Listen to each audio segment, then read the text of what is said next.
그 전에 우리가 예수님을 중심으로 해가지고 하나님께서 모든 세계를 이끌어간다는 사실입니다. 하나님의 나라 세우는 사역도 그렇고 구속사 사역도 그렇고 다 누굴 중심이다? 예수님을 중심으로 하나님 아들 예수님이 인자로 오셔서 사역하심을 중심으로 해가지고 구약과 신약으로 구분되는데 구약, 옛 약속과 신약, 새 약속입니다. 구약은 하나님께서 하늘에다가 영계 하늘이라고 했죠. 영계와 아들을 통해서 물질계를 창조하시고 영계에다가는 하나님의 보호자를 두시고 하나님이 삼위 하나님께서 함께 계시는 겁니다. 하나님은 만유보다 크시기 때문에 모실 수 없어요. 그렇지만 하나님은 하나님의 나라를 세우시기 위하여서 하나님의 나라를 어디다 만드시기 원하면 하늘에다 만든다고 영계의 하늘에다 만드신다. 그래서 영계의 하늘을 만드시고 하나님이 그곳에 뭘 두셨다? 보호자를 두셨답니다. 그리고 하나님이 거기에 임재하시는 겁니다. 임재하시지만 하나님이 아들이 인자, 성자께서 인자로 오시기 전에는 하나님이 하늘에 계셔요. 하늘에 계셔서 하나님의 나라가 이 땅에 이루어지도록 위하여서 만유, 물질계 안에다가 만유라는 나라를 세우신다. 그 만유라는 나라를 세우기 위해서 하나님께서 하나님의 형상의 모양대로 사람을 만들고 이 땅, 우리가 사는 이 지구에 인간들이 살 수 있게 만들고 거기에 아담이 왕으로서 다스릴 수 있게 만들어서 아담 왕국이 이루어지는 겁니다. 이 아담 왕국은 첫사람 아담은 오실 자 예수 그리스도, 예수님이 오셔서 세우실 나라의 하나의 표상이 되기도 하고 구속사의 표상이 되기도 합니다. 그래서 그 아담을 통하여서 하나님의 나라를 세우고자 하는 뜻과 구속사가 같이 이어져 가는 겁니다. 그리고 우리 인간은 하나님의 나라와 우리 인간이 구원하는 구속사와는 항상 예수 그리스도 안에서 하나로 묶여간다는 사실이죠. 그러니까 이 두 줄기를 볼 줄 알아야 된단 말이에요. 그렇지 않고 한 면만 보면은 좀 성경이 좀 오해해가지고 보통 우리가 기독교 역사가 구속사 구원론을 중심으로 해서 더군다나 그 유대인들은 하나님의 나라에 대해서 나라를 세우기 위한 하나의 구약시대 하나님의 나라에 대한 개념에서 이렇게 알고 있는데 그래서 예수님이 이 땅에 오셨을 때도 자기 땅 자기 백성에게 왕으로 오셨거든요. 그런데 영접지 아니하였단 말이에요. 그러나 우리 주님께서 구속사를 이루시고 난 다음에 이스라엘이 영접지 않으니까 자기 백성이 영접지 않으니까 어디로 가요? 이방인에게로 구약이 넘어갑니다. 이것이 바로 야곱과 에스를 통하여서 이렇게 장자권을 가진 자가 결과적으로 나중되고 이제 나중된 에스가 나중된 야곱이 장자가 되듯이 나중된 자가 먼저 되고 먼저 된 자가 나중되는 역사, 그 두 국민, 두 민족의 역사를 이렇게 보여주는 사건이 바로 여호와 왕국 시대, 아브라함 왕국 언약 시대 지난번에 공부했죠. 굉장히 중요한 얘기입니다. 이 그 역사가 계속 피어져 나가는 거예요. 이어져 나가는데 우선은 이스라엘로 이제 하나님이 약속한 대로 땅에다가 땅을 기업으로 주기 위해서 이끌어가신 모세를 통해서 이끌어와서 여호와께서 친히 다스리는 왕으로 다스리는 세계가 이루어지죠.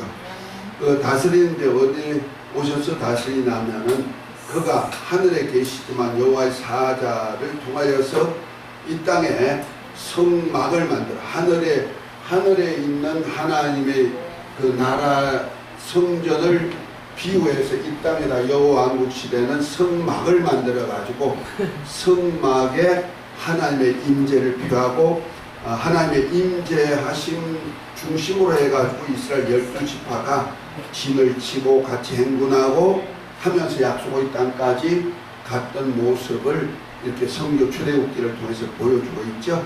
그래서 성막을 중심으로 해서 신앙생활을 하다가 이제 여호와 왕국이 끝날 무렵에 돼가지고 이제 성막에 있던 하나님의 언약궤를 어디로 옮기기 원하면은 이제 다윗 왕국 시대는 성전으로 옮기기 시작합니다. 그래서 성전을 지을 마음을 다윗에게 주고 다윗을 통해서 성전이 지어지는 하나의 기초를 그리기 시작하죠. 그래서 여호와 왕국 그래서 모세에게 하나님의 약속한 땅까지 이끌어가게 만들고 여호수아를 통하여서 약속의 땅 가나안을 정복해 가지고 12지파로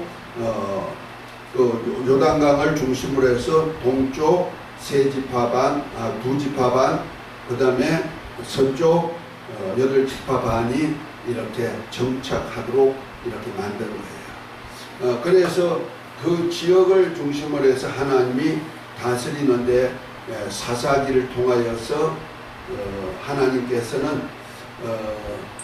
이스라엘 백성들이 살아갈 때마다 사사를 태워가지고 하나님의 실존과 이스라엘 백성들로 하나님의 믿음을 주기 시작하죠. 그 시대가 어디까지 갔다? 사무엘 선지자까지 갔다. 그래서 사무엘 선지자가 마지막 사사가 되는 거예요. 그래서 사무엘자 상으로 다시 한번 지난번 끝에 넘어갑니다. 사무엘상 8장입니다.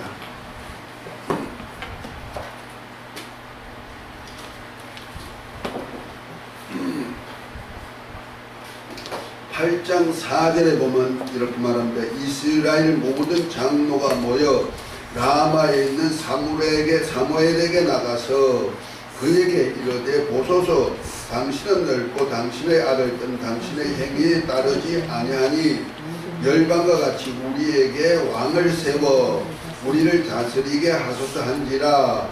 우리에게 왕을 주어 우리를 다스리게 하라 한 것을 사무엘이 기뻐하지 아니하여 여호와께 기도하매 여호와께서 사무엘에게 이르시되 백성이 내게 한 말을 다 들으라. 그들이 너를 버림이 아니요 나를 버려 자기들의 왕이 되지 못하게 하려 함이니라. 내가 그들을 애굽에서 인도하여 낸 날부터 오늘날까지 그들의 모든 행사로 나를 버리고 다른 신을 섬김같이 내게도 그리하는도다. 그러므로 그들의 말을 듣되 너는 그들에게 엄히 경계하고 그들을 다스릴 왕의 제도를 알게 하라 하면서 왕의 제도를 이렇게 쭉 이렇게 얘기하는 얘기가 나옵니다. 녹음 눌렸어요? 네. 자, 그래서 사무엘 때 통하여서 이제 여호와 왕국 다스리던 사무엘까지 여호와 왕국이 여호와께서 다스렸는데 이제 여호와께서 다스리되 이제 여호와 하나님께서 예수님 오실 때까지 다스리는 건 사실인데 그 중재 역할을 누굴 기름 부고 시키냐면은 왕을 세운 거예요. 사람 왕을 세운 거예요. 그래서 하나님도 섬기고 사람 왕도 섬기고 이렇게 만들어놨다. 그래서 여호와 하나님 곧 스스로 계신 하나님이 친히 다스리던 그 시대 후에 누가 온다? 왕이 세워진다는 거야. 왕은 그래서 기름 부음 받은 자죠. 그 기름 부음 받은 자가 셋이 있다고 지난번에 공부했죠. 누가 있어요? 선지자, 제사장, 왕이 있다. 율법 시대 우리가 여호와 왕국 하면서 율법 그 여호와 왕국 시대 마지막에 그 선지자, 제사장, 왕이 있을 것도 얘기했잖아요. 그들의 기름 부음 받은 자, 그 그리스도란 하나의 예표를 세운 거죠. 그리스도란 뜻이 기름 부음 받은 자 하는 뜻입니다. 그러니까 선지자, 제사장, 왕 이런 중재 역할을 하는, 다리 역할을 하는 그러한 사람을 세웠다. 그것이 이제 선지자는 하나님의 백성들로 말씀으로 하나님의 뜻을 전해가지고 하나님의 뜻대로 이끌어가는 사역을 했다면은, 제사장은 백성들이 죄를 범했을 때 거룩하신 하나님과 만남을 가질 수 있기 위해서 속죄제라든지, 다시 말해서 번제, 소제, 속죄제, 속건제, 하목제, 내가 이름 없다. 따라합시다. 번제를 드리면 소화가 속속된다. 5대 제사, 레위기 1장부터 6장까지 나온 5대 제사가 있거든요. 번제, 소제, 소화, 하제, 그 다음에 하목제, 그 다음에 뭐예요? 속죄제, 속건제. 이 5개 제사. 번제를 드리면 소화가 속속돼. 소화 안 됩니까? 번제 드리면 돼. 번제는 아침 저녁으로 하나님 앞에 드리는 제사장이 드리는 제사를 해서 산번제라 그러죠. 아침에 드리는 제사, 드리는 제사. 그래서 산번제라 그래요. 이 제사를 아침마다 드렸거든요. 이런 제사를 드려가지고 이스라엘 백성들로 하나님과의, 거룩지 못하면 하나님을 만날 수가 없으니까 이스라엘 백성들로 거룩한 제도를 만들어가지고 하나님과 만나는 역할을 하는 거예요. 그 일에 기름 부음 받은 자가 누구다? 제사장이요. 그래서 제사장 직분은 굉장히 중요하다는 거예요. 그 다음에 이제 세운 것이 하나님이 나라, 하나님이 땅을 다스릴 수 있는 왕을 세웠는데, 그것이 바로 하나님이 친히 다스리시다가 이제 누구가 다스리려고 했다? 사람으로 왕을 세워가지고 다스리도록 만들었다. 그래서 사람에게 기름 붓는 역사를 이루는 거예요. 그래서 첫 번째로 다윗 왕이지만 실제는 첫 번째 왕이 누구요? 사울이 왕이 되죠. 기스의 아들 사울이 겸손하여서 하나님 왕으로 기름 부었어요.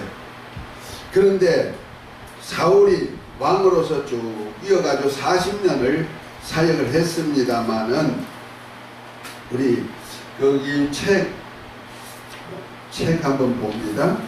127면을 한번 봅니다.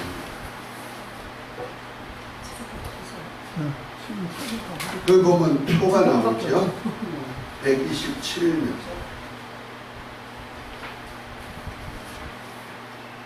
없어요? 이렇게 작은 글씨로 이렇게 해놨지만요, 굉장히 역사가 성경 전체가 여기 다 들어갔어요. 표 있는데요. 여러분들이 연구하라 보라고 내가 한 거예요. 그래서 첫 번째 왕으로 세운 것이 사울을 왕으로 세웠죠. 그래서 사무엘상 10장 1절부터 보면은 9절은 아까 9절에서 나오고 이제 10절에 보면, 이에 사무엘이 기름병을 취하여 사울이 머리에 붓고 입 맞추어 가로되 여호와께서 내게 기름 부어 그 기업의 지도자를 삼으심이 아니셨느냐 하면서, 이제 사무엘이 마지막 사사였던 선지자 사무엘이 기름병을 가지고 사울에게 이제 왕으로 기름 부어준 거예요. 그러니까 기름 부었다 하는 뜻이 바로 그거예요. 그리스도라는 뜻이 기름 부음 받은 자 하는 뜻입니다. 그런데 왕으로 기름 부어가지고 뭐 하려고? 자기 백성을 하나님이 통치하는 대리자로서 통치하게 했다는 거죠. 그러니까 보십시다. 그 전까지는 백성과 하나님이 1대1 관계예요. 여호와 왕국 시대. 그렇죠? 그래서 다른 왕이 없어요. 그래서 백성들이 소견대로 하나님을 신앙하다 보니까 어떤 질서가 없이 하다 보니까 타락이 빨리 왔어요. 그래서 사사들을 세워가지고 계속 일깨는 일을 하나님이 친히 하셨단 말이에요. 사무엘 때까지. 그래서 하나님은요, 우리 신앙생활을 할 때 우리가 지금은 우리 어느 때예요? 교회 왕국 시대잖아요. 저와 여러분들, 주님이 이 땅에 오셨지만은 오셨다가 십자가에 달려 죽으시고 어디로 올라가셨어요? 하늘에 가셨어요. 다시 오실 때까지는 하늘에 계셔요. 그렇죠? 인자이신 주님이 하늘에 계시니까 왕으로 오셨던 분이 지금 하늘에 계시단 말이에요. 이제 왕으로 다시 오시거든요. 오시기 전까지는 교회는 누가 왕이에요? 저와 여러분들이 왕이요. 그래서 교회니까 교회 왕이 된 저와 여러분들은 하나님과 직접적인 1대1의 관계예요. 그래서 저와 여러분들이 이 땅에다 왕권을 주신 것을 계시록 2장 5절부터 10절에 제가 늘 인용하는 얘기 있죠. 예수님이 피로 사서 우리를 하나님께 드려서 나라가 되게 만들고 제사장이 되게 만들고 땅에서 왕이 되어서 왕노릇하게 했다 그러죠. 그러니까 저와 여러분들이 기름 부었단 말이에요. 아멘. 기름 부어가지고 왕을 삼은 거예요. 그러니까 사울에게 기름 붓듯이 다윗에게 기름 붓듯이 저와 여러분들에게 그리스도 안에서 기름 부었단 말이에요. 그러니까 구약시대에는 하나의 왕으로 기름 부은 것이 모형이에요. 그림자란 말이에요.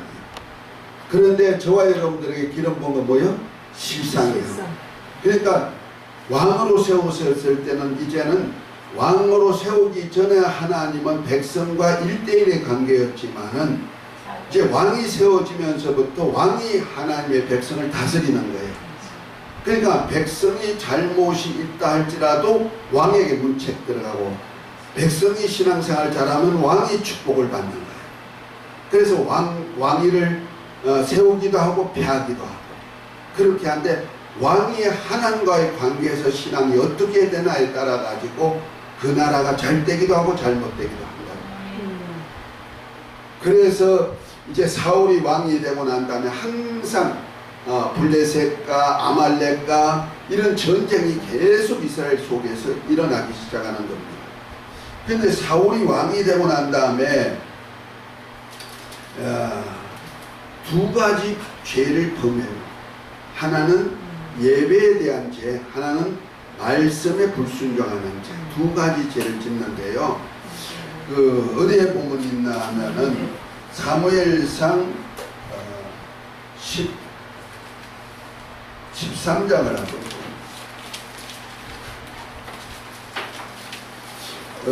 왕이 돼가지고 기름 부음 받고 첫 번째로 이제 전쟁에 나가는데 블레셋까지 전쟁에 나갔는데 사무엘이 와서 전쟁하기 전에 내가 가서 예배 드려주겠다, 하나님께 제사 드려주겠다 하고 얘기를 했단 말이야. 그래서 사무엘이 올 때를 사울이 군대를 조직해가지고 블레셋과 진영을 딱 만들어가지고 와가지고 하나님께 예배하고 난 다음에 전투를 임하려 하는데 블레셋 사람들은 점점 군대가 많아지지 또 직접 끓이지 그러니까 군대들이 흩어지기 시작한답니다. 그런데 사무엘이 빨리 와가지고 예배 드리면 좋은데 어떡하죠? 예배를 드리지 않는단 말이에요. 그러니까 급한 김에 왜? 자꾸 군대들이 흩어지고 하니까 위급이 생겨가지고 그만 믿음이 조금 떨어진 거야. 그래서 질서를 어기기 시작해요. 하나님과의 교통하는 예배하는 제사장 직분을 누가 담당해버렸어요? 사울이 친히 자기가 하나님께 제사를 드리게 된단 말이에요. 그래서 그 8절부터 보면 이렇게 얘기합니다. 13장 8절 보면은 사울이 사무엘이 정한 기간대로 이에 기다리되 사무엘이 길갈로 오지 아니하매 백성이 사울에게서 흩어지는지라 사울이 가로되 번제와 화목 제물을 이리로 가져오라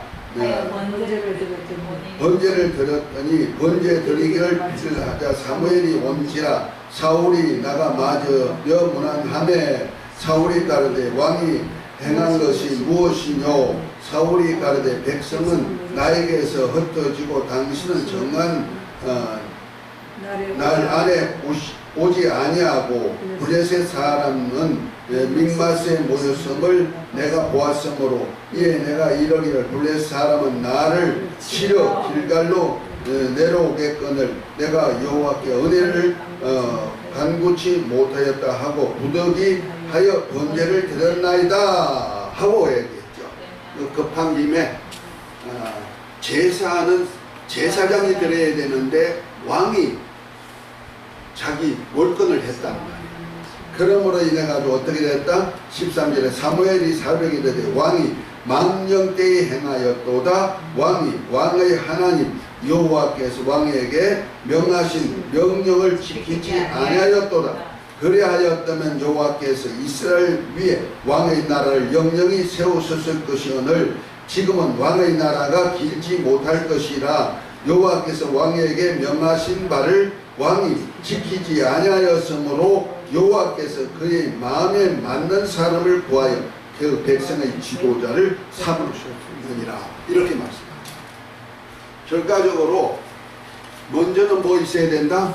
왕이 하나님께 직접 예배하는 것이 아니고 예배는 누가 하게 한다? 제사장이 해야 되는데 제사장이 해야 될 권리를 월권해버렸다는 것입니다. 그러므로 왕위를 피한 거예요. 이해가 됐죠? 그러니까 우리가 신앙생활이 바로 이런 것이에요. 우리가 교회에서도요 담임 목사가 있고 또 우리 같으면 전종환 목사님이 담임 목사면 나는 점령 목사잖아요. 같은 기름 부음 받은 거예요. 목회 생활을 하면 저가 앞섰죠. 그렇지만 저가 담임 목사가 아니기 때문에 이 교회를 운영하시는 담임은 누구다? 전종환 목사님이시죠. 그래서 전종환 목사님이 강단에 섰을 때는 말씀을 선포할 때 그에 준하여서 존경을 해주고 그렇게 세워주는 거예요. 그분이 어떤 일을 하든지 그건 그 하나님과의 관계가 되는 것이고 어떤 말씀을 전하는 하나님과의 신앙 관계의 문제가 되지만은 질서 문제는 이렇다 이 말이에요. 이해가 됩니까? 우리 성경에서 보면은요 기름 부음 받았다는 것이 얼마나 귀한을 알아야 돼요. 사울을 하나님이 패하고 기름 부음을 누구에게 했죠? 이제 다윗에게 기름 부었어요. 그 다음 장에 나오는 거죠. 다윗에게 기름 부음 받았는데 그 다음부터 다윗이 이제 군대 나가서 군대 전쟁할 때마다 이기죠. 그러니까 백성들이 있다가 다윗이 사울이 죽은 자는 천천히요 다윗은 만만이다 하니까 아니 다윗을 더 영화롭게 한다고 사울이 정말 질투심이 생겼거든요. 그럴 때 속에 악한 마음이 들어가서 하나님 부리시는 악신이 사울을 사로잡아 가지고 다윗을 어떻게 해요? 죽이려고 하죠. 그 사단의 역사예요. 그러니까 질투심에 의해 가지고 같은 기름 부음 받은 자지만은 그래도 사울이 왕으로 기름 부음 받았기 때문에 다윗은 그를 존중해 하죠. 그래서 나중에 핏이 납니다. 뭐 이리저리 핏이 나는데 3년 이상을 핏이 나뉘죠. 그래도 기어코 쫓아다니면서 죽이려. 그래도 다윗은 그를 죽이지 않죠. 두 번 죽일 수 있는 기회가 있어요. 첫 번째는 블레셋 진영을 쳤을 때 밤에 꿈을 보고는 다윗이 군사를 보내가지고 그 진영에 가가지고 사울이 자는 그 진영에 군대들이 자는 창칼을 끌고 나왔단 말이에요. 거기에 들어가서 죽일 수 있죠. 왕을 지키는 군대들이 자고 있으니까 파수병 죽일 수 있지만 죽이지 않고 그 파수병의 창칼만 가지고 왔단 말이에요. 그리고 아버지여 내가 죽일 권리 있지만 나한테 죽이지 않았습니다. 왜? 기름 부음 받은 자예요. 하나님 왕으로 세우셨기 때문에 비록 자기를 죽이려 하고 왕의 통치를 잘못한다 할지라도 하나님 말씀에 좀 거르친다 할지라도 굉장한 질서를 다윗이 존중하는 거예요. 나중에 이제 아두람 굴인가 어디 굴에 들어가 가지고 다윗이 쉬고 있는 사이에 사울이 다윗을 쫓아다니다가 다윗이 있는 굴에 들어왔죠. 그러니까 다윗은 겁이 나가 더 깊은 굴에 들어갔습니다. 그런데 사울이 와가지고 거기서 잡니다. 그럴 때 다윗이 사울의 옷자락을 조금 베어가지고 나와가지고 도망치죠. 도망쳐가지고 또 부릅니다. 아버지여, 내가 아버지를 죽일 수가 있지만 이렇게 한 것은 내가 옷자락만 베어왔습니다. 이렇게 한 것은 하나님의 기름 부음 받았을 때 기름 부으셨기 때문에 그렇습니다. 기름 부음 받은 자를 존중하는 그를 하나님이 귀하게 여기신다. 우리는 이것이 하나님께서 세운 자를 얼마나 귀하게 여기나, 그 귀하게 여겼기 때문에 하나님은 사울을 패하고 다윗을 높이는 거예요. 아멘. 사울은 또 어떤 일을 했습니까? 사울이 한 일은 보면은요, 사무엘상 15장에 보면은 하나님이 아말렉과 전쟁을, 사울 왕으로 아말렉과 전쟁하게 합니다. 아말렉이 누구냐면요, 이스라엘 백성들이 출애굽을 했을 때 그 아말렉 지역을 지나갈 때 이스라엘 백성들을 죽이려고 첫 번째 전쟁을 일으킨 백성이에요. 아말렉 족속이에요.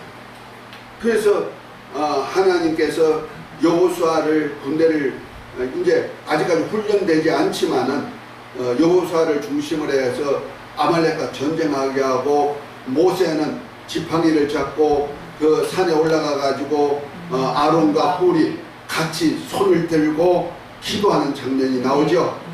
그래서 결국 아말렉을 이기죠. 그래서 여호와 니시라는 깃발을 기념으로 꽂게 만들고는 여호와께서 아말렉과 영원히 싸우신다 하고 말씀했거든요. 그 아말렉을 아주 멸하기를 원하시는 거예요. 왜? 하나님의 백성과 첫 번째 전투를 일으킨 자란 말이에요. 자, 하나님의 백성인 하나님의 형상대로 구원받은 이스라엘, 하나님의 그 아담의 후손, 아담의 왕국 세우고 했던데, 제일 먼저 전투해가지고 아담의 후손들을 거꾸로 떨인 자가 누구예요? 마귀죠. 마귀와 같은 대명사로 아말렉을 취급하는 거예요. 그래서 마귀는 하나님의 나라의 반역자로 처음부터 범죄한 자라 그랬죠. 그래서 말라기 요한일서 3장 8절에 보면 죄를 짓는 자는 마귀에게 속하나니 마귀는 처음부터 범죄한 자라 그랬죠. 요한일서 요한복음 5장 8장 44절에 보면 마귀는 처음부터 범죄한 자요 살인자다 이렇게 말하고 있잖아요. 그러니까 하나님의 나라에 대해서 제일 먼저 대적한 자가 마귀였듯이, 하나님이 출애굽하여서 하나님이 약속한 땅으로 가는 하나님의 백성들과 첫 번째 전투를 한 백성이 누구다? 아말렉이라는 말이에요. 그 아말렉과 전투에서 하나님은 그를 아주 세상 끝날까지 전투할 것을 명할 뿐 아니라 아말렉을 완전히 멸할 때까지 전투하겠다는 거예요. 그래서 그 일을 위해서 왕이 할 일이라는 거죠. 그 왕이 할 일은 뭐예요? 아말렉과 전쟁하는 거예요. 아말렉과 전쟁해서 아말렉의 모든 족속 그리고 생축까지 다 어떻게 해라? 죽여버려라. 그런데 자, 사울이 어떻게 했느냐? 17절부터 보면 이렇게 말합니다. 17절부터 22절까지 누가 한 사람이 읽어보시죠? 사무엘상 15장 17절이요? 예. 사무엘이 이르되 왕이 스스로 작게 여길 그때에 이스라엘 지파의 머리가 되지 아니하셨나이까. 여호와께서 왕에게 기름을 부어 이스라엘 왕을 삼으시고 또 여호와께서 왕을 길러 보내시며 이르시기를 가서 죄인 아말렉 사람을 진멸하되 더 없어지기까지 치라 하셨거늘 어찌하여 왕이 여호와의 목소리를 청종하지 아니하고 탈취하기에만 급하여 여호와께서 악하게 여기시는 일을 행하셨나이까. 사울이 사무엘에게 이르되 나는 실로 여호와의 목소리를 청종하여 여호와께서 보내신 길로 가서 아멜렉 왕 아각을 끌어왔고 아멜렉 사람들은 진멸하였으나 다만 백성이 그 마땅히 멸할 것 중에서 가장 좋은 것으로 길갈에서 당신의 하나님 여호와께 제사하려고 양과 소를 끌어왔나이다 하는지라. 사무엘이 이르되 여호와께서 번제와 다른 제사를 그의 목소리를 청종하는 것을 좋아하시는 같이 좋아하시겠나이까. 순종이 제사보다 낫고 걷는 것이 신령의 기름보다 나으니 이는 거역하는 것은 점치는 죄와 같고 왕구한 것은 사신 이상에게 절하는 죄와 같음이라. 왕이 여호와의 말씀을 들었으므로 여호와께서도 왕을 버려 왕을 듣지 못하게 하셨나이다 하니 사울이 사무엘에게 이르되 내가 범죄하였나이다. 내가 여호와의 명령과 당신의 말씀을 어긴 것은 내가 백성을 두려워하여 그들의 말을 청종하였음이니라. 예. 아멘. 자, 여기서 우리는 신앙을 한번 봐야죠. 신령하시네. 하나님이 죽이라 해도 그 말씀이에요. 아멘. 살리라 해도 말씀이에요. 네. 그런데 하나님과 원수가 된 자는 첫 번째 하나님께 원수가 된 자, 하나님의 백성을 첫 번째로 멸하려고 했던 그 나라를 아말렉을 어떻게 해라? 멸하라는 거야. 생명체 하나까지라도 다 멸해버리라는 거야. 그런데 아말렉 왕 아각을 살려주고, 몰라 그 지혜를 얻으려고 했는지 모르죠. 아각이 지혜로워가지고. 또 이왕 죽일 것에서 그저 살찐 소, 양, 요걸 가지고 하나님께 제사 드리면, 감사 제물로 드리면, 제사 드리면 좋지 않겠느냐. 방백들이 얘기하니까 그렇지, 이왕 죽일 것인데 뭐 이렇게 해가지고 남겨뒀다는 거 아니에요. 우리로 볼 때, 인본주의, 인간으로 볼 때는 어떻게 해요? 기왕 다 죽이긴 죽였는데 한 사람, 이 사람을 이용해가지고 내가 나라를 좀 더 멋지게 세울 수 있지 않겠는가. 아니면 기왕 다 없앨 것 중에서 하나님께 제사하면 좋지 않겠는가 해가지고 남겨뒀다는 거 아니에요. 이것이 바로 사울이 왕으로서 패해질 수밖에 없는 역사예요. 왜냐하면 하나님의 말씀에는 순종이라는 것이 요구되는 거예요. 아멘. 그래서 우리 신앙이 뭐냐? 순종 혹은 복종이에요. 복종이라는 뜻은 내 그 말씀대로 살고 싶지만 내가 연약하여서 할 수가 없어. 그렇지만 내 마음을 쳐가지고 강제로 내가 그 말씀 안에다 굴복시키는 것을 뭐라 한다? 복종이란다. 우리는 신앙생활이 맹종이 아니에요. 맹종은 뭐냐? 그냥 하라고 하니 하는 거야. 그냥 무턱대고 하는 거야. 그러니까 우리가 여기서 우리가 신앙생활 할 때 교회에서 강단에서 전한 말씀이 하나님의 말씀인가 아니면 사람의 말인가를 영분별하는 성도가 돼야 된다는 거예요. 이건 굉장히 중요한 거예요. 왜냐하면 여태까지 우리가 부흥회를 한다든지 혹은 옛날 그 교회 운영하는 때 강단에서 말씀을 전할 때 목사님은 그냥 자기가 하고 싶은 얘기, 자기가 뭐 이루고 싶은 얘기를 갖다가 막 얘기해놓고 성도들로 아멘 하세요, 아멘 하세요 해놓고 아멘 시켜놓고 나중에 안 하면 안 한다고 막 책망하거든요. 그래서 목사가 여기에 하고 목사가 추구하고자 하는 일에 온 교회를 막 끌고 가기 원한다. 그러나 강단에서 온 목사는요, 절대로 말씀을 전한 권리는 주었는데 어떤 말씀을 전할 권리가 주었냐면은 하나님이 누구시고 그가 보내신 자 예수 그리스도가 누구시고 그의 뜻이 무엇이고 그가 하실 일이 무엇이고 그를 통하여서 우리에게 은혜를 어떻게 주시는데 너희는 어떻게 행해야 된다. 그러니까 아멘 하시고 그대로 사십시오. 이거 아멘이거든. 아멘. 그렇게 살게 할 의무가 강단에 있다는 거예요. 그래서 강단에 전할 때는 내 어떤 인격이나 내 사상이나 목사의 어떤 추구하고자 하는 어떤 목적을 위해서 말씀을 전하면 안 된다는 거예요. 이건 굉장히 중요한 얘기예요. 여태까지 우리 교회는 어떤 식으로 그러냐면 담임 목사가 얘기하면 다 맞는 거야. 그냥 무조건 따라해. 이거 맹종이란 말이에요.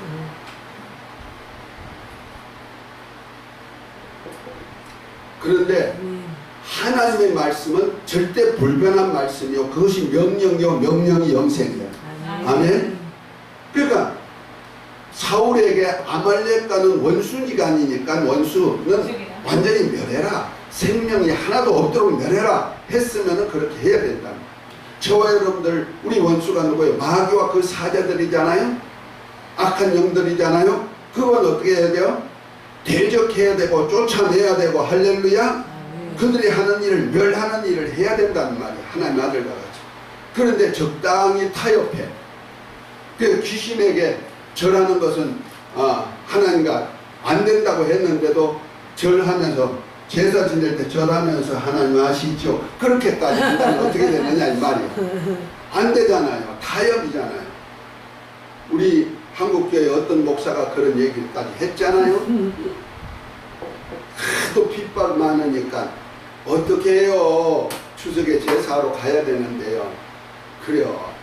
어떻게 할 수 없잖아. 그래도 그 사람들을 얻기 위하여서 그래도 형식적으로라도 절하고 하나님 아시죠? 내가 이렇게 하는 거 그렇게 하라는 거죠. 그래가지고 이단 소리까지 들었잖아. 큰 교회 목사. 그런 타협은 안 된다 이 말이요. 그 똑같은 거예요. 죽이라면 죽이고 살리면 살았는데 누구 말? 사람의 말을 들었고 사울이 그 말을 듣고 마음에 동해가지고 맞아 그렇게 해도 되겠지. 그것이 사단적이라는 거예요. 불순종이라는 거예요. 그래서 마귀는 불순종의 영들 가운데 역사하는 영이라 에베소 2장에 보면 나오잖아요. 마귀가 누구 가운데 역사한다? 집사님 누구 가운데 역사하는가? 마귀다? 불순종 가운데. 불순종할 때마다 누가 역사한다? 마귀한테 잡히고 싶으면 불순종하면 돼. 주무셔도 괜찮아. 그 소리만 들어야 돼. 저와 여러분들 왕이에요. 나라가 되고 제사장이 되고 땅에서 왕 노릇할 우리는 기름 부음 받은 자란 말이요. 근데 기름 부음 받은 자가 불순종하면 어떻게 돼요? 누구에게 속해? 불순종한 자는 마귀에게 속한다니까요. 그렇기 때문에 부득불이라도 하나님은 그를 멸해버리나 왕권을 파괴시켜버린다는 거예요. 아주 굉장히 중요합니다. 저와 여러분들 교회 왕국의 왕이에요. 이건 실상이에요. 실상. 그래서 사울은 왕위를 패했지만은 결과에 가서 나중에 보면 엔돌에 점쟁이한테 가가지고 사울 왕이 죽고 사무엘이 죽고 난 다음에 자기가 답답하니까 엔돌에 있는 점쟁이한테 가가지고 사무엘 좀 불려 올라오라니까 사무엘이 올라왔어. 사무엘이 왔을까? 사무엘은 죽으면 어디가? 하나님 나라 갈 텐데 하나님이 예비한 나라 갔을 텐데 왜 땅에서 나올까? 땅에서 올라오는 거 누굴까? 귀신이지 뭐. 세상 신이지 뭐. 와가지고 나중에 사무엘에게 뭐라 합니까? 너와 너 아들이 내일 나와 함께 있을 것이다. 어디 있겠어? 결과적으로 나중에 기브아 산에서 블레셋과 전투하다가 지니까 하살에 맞아가지고 다 죽게 됐으니까 할례 받지 못한 자 손에서 죽기를 부끄럽다. 그래서 나를 죽이라 하니까 병기던 자가 죽이달라 하니까 안 죽이니까 자기가 자살해 버리잖아요. 자살해 죽었어요. 결국 가서는 사울은 그렇게 처참하게 마귀에게 속해가지고 죽어버립니다. 그리고 하나님께서 다윗에게다가 이제 기름 부어가지고 왕을 세워서 사울 대신 왕으로서 이스라엘을 이끌어가는 거예요. 그래서 사울이 이제부터 하나님과 독대하는 거예요. 다윗이. 그래서 제일 먼저 한 일이 뭐냐? 하나님이 거처하는 궤를 다윗 왕궁으로 옮기는 작업을 하죠. 그것이 이제 사무엘 하로 넘어가요. 사무엘상은 사울이 죽는 데까지 있는 것이고, 그 다음에 사무엘 하는 다윗에 대한 얘기가 나오는 거예요. 그래서 다윗이 이제 왕이 돼가지고 이스라엘 백성들 12지파를 통합시킨 왕이 되었어요. 왕이 되고 난 다음에 다윗궁에 있게 됩니다. 그런데 사무엘이 이제 하나님과 독대를 해야 되는데 하나님이 어디 있느냐? 멀리 떨어져 있어요. 그래서 다윗궁으로 옮기는 작업을 하기 위한 것이 사무엘상 사무엘하 6장입니다. 6장에 보면 이렇게 말합니다. 다윗이 이스라엘에게서 무리 3만을 다시 모으고 일어나서 그와 함께 그 모든 사람으로 더불어 바알 유다로 가서 거기서 하나님의 궤를 메어 오려 하니 이 궤는 그룹들 사이에서 자정하시는 만군의 여호와로 이름하는 것이라 하면서 그 궤를 새 수레에다 싣고 함소가 끌고 제사장은 뒤에서 이렇게 따라간다는 말이에요. 그래서 다윗궁으로 막 공격하는데 아니 다곤의 타작마당에 왔는데 이 암소가 타작하는 걸 보고 뭐가 마음이 동했는지 그냥 암소한테 가겠다고 벌쩍 뛰는 동안에 개가 흔들어서 언약궤가 흔들리니까 그 제사장 하나가 우사가 손을 딱 떼는 순간에 하나님 나쁜 놈하고 쳐 죽여버렸어요. 그랬더니 두려워가지고 어떻게 하죠? 아 하나님은 너무 무섭구나. 이렇게 개를 모셔오는 것을 원치 않는가 싶어가지고 할 수 없어. 다시 바알유대로 갈 수는 없고 그 다음에 어디로 가요? 저 북문지기 오벳 에돔의 집에다가 모십니다. 오벳 에돔은 제사장 집안이에요. 제사장 집안은 그 하나님의 왕궁을 돌보기도 하고 성전을 돌보기도 하고 찬양도 하고 이런 제사장 직분을 다 그런 일을 하는 거예요. 하나님을 경외하는 일을 하는데 문지기 일도 제사장들이 했어요. 그래서 오벳 에돔의 집에 간데 오벳 에돔이 제사장 집안이니까 하나님을 어떻게 대해야 되고 하니까 법대로 잘 섬겼다니까 석 달 동안에 있는 동안에 하나님이 얼마나 축복했는지 그 집이 막 잘 되는 모습을 봤단 말이에요. 그 하는 일마다 잘 되는 모습을 보면서 다윗이 나는 왜 그랬을까? 나는 하나님의 궤를 모시고 오기 위해서 궤를 군대를 3만이나 동원했고 새 수레를 힘찬 함소에다 끌게 했고 거기다가 통소 악기 잡는 자 1,500을 동원해 가지고 하나님을 찬양하면서 모셔왔는데 왜 이렇게 하나님은 내게 오는 것을 거부하고 그런데 저 문지기한테 갖다 놨는데 하나님 그 집을 축복한 이유 못 가. 걔는 어떻게 옮겨야 된다?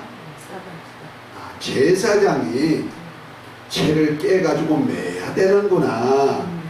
그때서야 무릎을 한번 딱 친 거야. 한번 해봐요. 자, 무릎 한번 그렇구나. 그렇구나.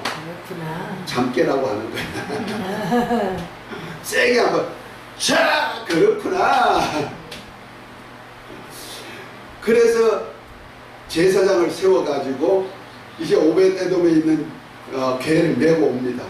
메고 문 앞에 딱 나와서 하나 둘 셋 넷 다섯 여섯 쓱 내려 그리고 육보 제사를 지내는 거야.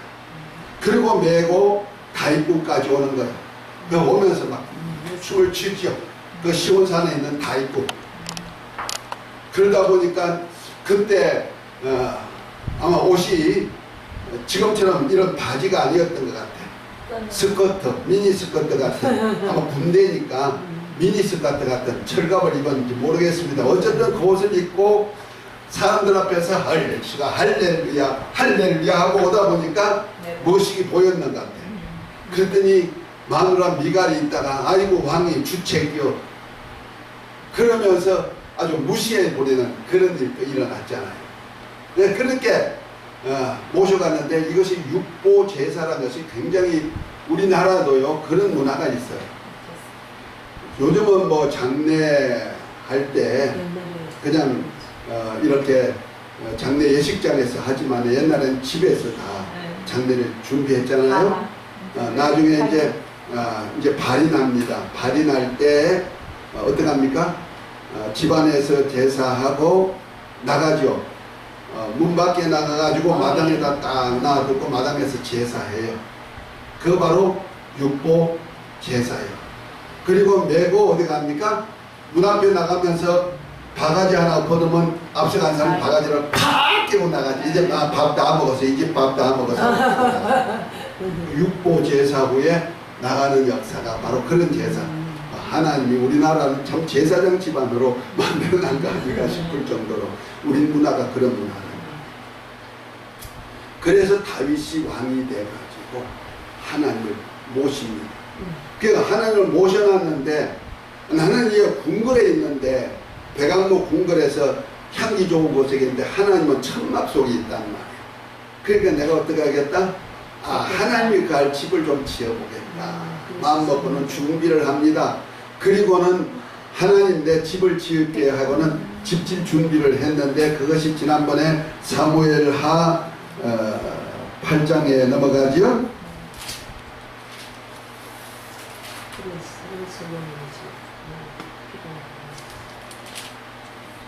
어디 갔나?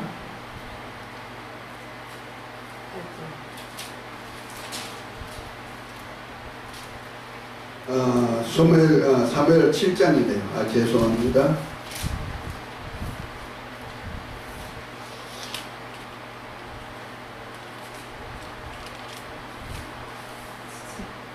그 11절부터 보면 그럽니다.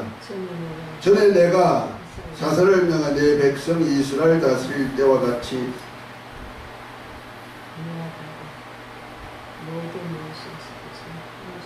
너를 모든 내 대적에서 벗어나 평안하게 이르라. 여호와가 또 내게 이르시되 이르노니 여호와가 너를 위하여 집을 이루고 내 수완이 차서 내 조상들과 함께 잠잘 때에 내 몸에서 날 자식을 내 뒤에 세워 그 나라를 경고케 하리라.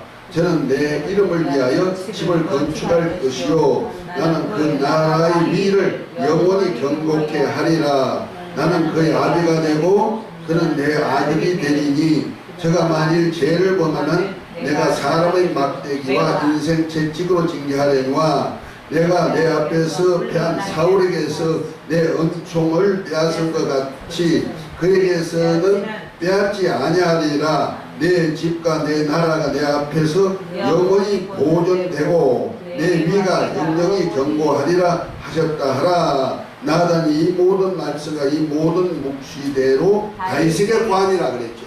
다윗이 성전을 짓고 싶어 했지만 너 피가 많이 흘려서 안 돼. 그런데 네가 집을 지을 마음은 참 가상하다. 그러므로 인해서 사울에게 패한 왕이와 같이 내가 패하지 않겠다. 네가 혹시라도 잘못 생활했다 할지라도 왕위를 패하지 않고 너 후손에게서 내가 아들을 삼아서 그로 말미암아 내가 내 집을 짓게 만들고 너 나라를 견고하게 해주겠다. 아멘. 이 약속이에요. 그러니까 우리가 성경을 읽다 보면요 다윗이 나중에 범죄를 얼마나 많이 하는 거 보여요.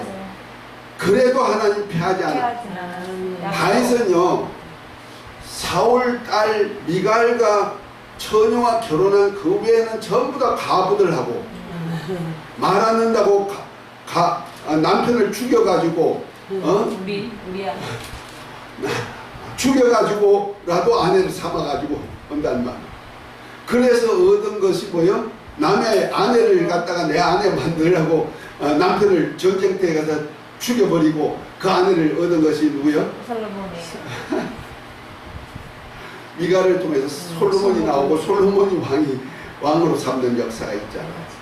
물론 그에 대해서 보응으로 맏아들 압살롬이 아버지를 반역하는 일도 했지만 결과적으로 패하지 않고 왕위를 끝까지 보존해주는 역사가 있습니다. 오늘은 더 이상 하면은 또 길어지기 때문에 사울왕과 다윗의 왕을 통해서 비교합니다.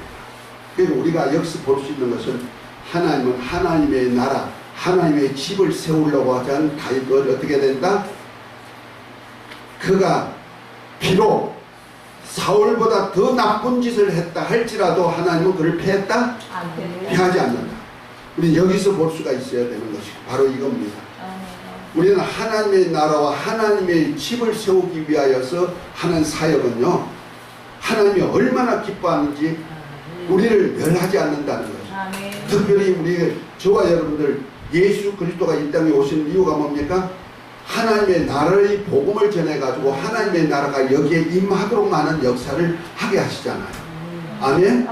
그래서 날마다 기도하기를 하늘에 계신 우리 아버지여 이름이 거룩히 여김을 받으시며 나라가 임하옵시며 뜻이 하늘에 있는 것 같이 땅에서 이루어지이다 하면서 나라와 건세와 영광이 오직 아버지께만 있기로는 이렇게 기도하는 저와 여러분들 우리가 혹시라도 다윗과 같이 혹시 나쁜 짓을 하고 했다 할지라도 우리의 왕위를 피한다?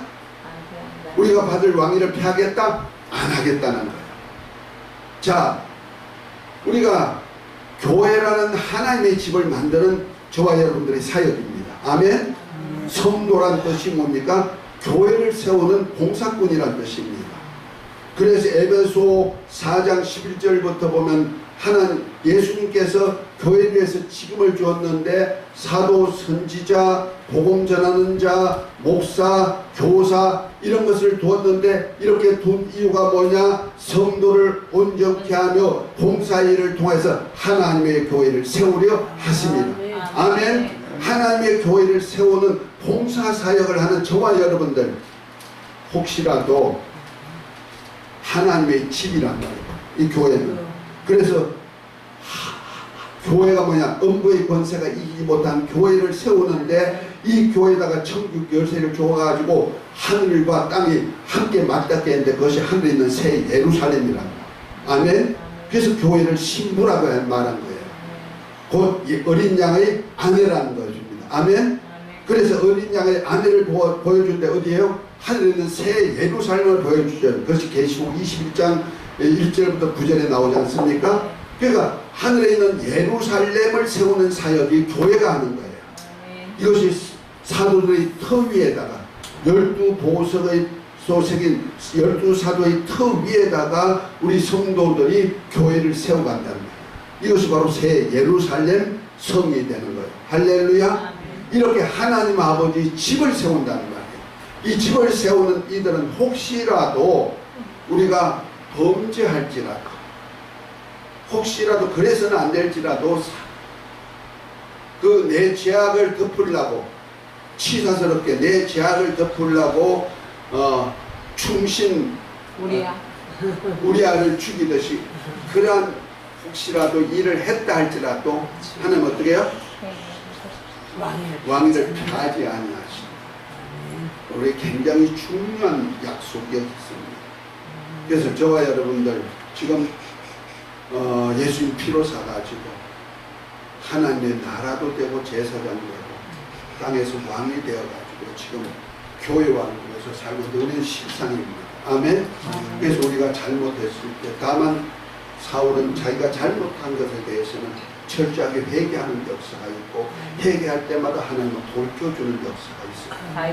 그러나 다윗은요. 그러나 사울은 회개할 기회를 안 줬다는 거예요. 왜? 하나님의 나라에 대해서 세우고자 하는 의지가 없었고 자기 위신만 자기만 높이려 했기 때문에 그런 결과가 나옵니다. 우리 오늘 신앙생활 어떻게 해야 될 것을 잘 기억하시면서 우리 신앙생활 성공하시기를 예수 이름으로 축복합니다. 그래서 오늘은 왕국 시대 사울 왕과 다윗 왕의 차이에 대한 좀 하고 마치도록 합니다. 자, 우리 주기도만 하고 마칩니다. 하늘에 계신 우리 아버지여 이름이 거룩히 여김을 받으시오며 나라의 마음씨며 뜻이 하늘 이루어진 것 같이 땅에서도 이루어지이다. 오늘날 우리에게 일용할 것을 주옵시고 우리가 우리에게 죄를 사하여 준 것 같이 우리 죄를 사하여 주옵시고 우리를 시험에 들게 하지 마시고 다만 악에서 구하옵소서. 나라와 권세와 영광이 아버지께 영원히 있사옵나이다.